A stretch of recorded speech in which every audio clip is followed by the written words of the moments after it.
कधी इंदिरा गांधी टीका करतात, कधी जवाहरलाल नेहरू टीका करतात, कधी राहुल गांधीवर टीका करतात. राहुल गांधी देशाच्या कानाकोपऱ्यामध्ये देशाच्या विकास समजून घेण्यासाठी हा सगळं कन्याकुमारी पासून दिल्लीपर्यंत चालत गेला आणि दिल्ली पासून उत्तरेकडे चालत गेला. लोकांना भेटलं, त्यांचे प्रश्न समजून घेतले आणि त्या प्रश्नाची सोडवणूक करण्यासाठी त्याचा प्रयत्न सुरू आणि असाच करला.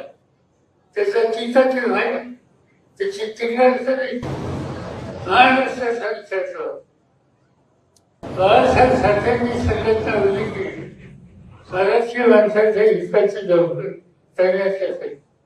बाळासाहेब गेले ही सगळी जबाबदारी उद्धव ठाकरेंनी आपल्या खांद्यावर घेतली. त्या उद्धव ठाकरेंच्या व्यक्तिगत हल्ले करायचे, टीकाची माहिती करायची. तुम्ही स्वतः काय केलं ते पहिल्यांदा सांगा आणि नंतर विचार टीका करा. ही विचारण्याची वेळ आज प्रधानमंत्रीच्या बाबतीत आली आणि त्यामुळं ही व्यक्ती देशाचा व्यापक विचार करत भवितव्याच्या संबंधीचे निर्णय घेत नाही आणि आश्वासन देत आहेत की 2037 साली त्या देशासाठी रंगी बनली.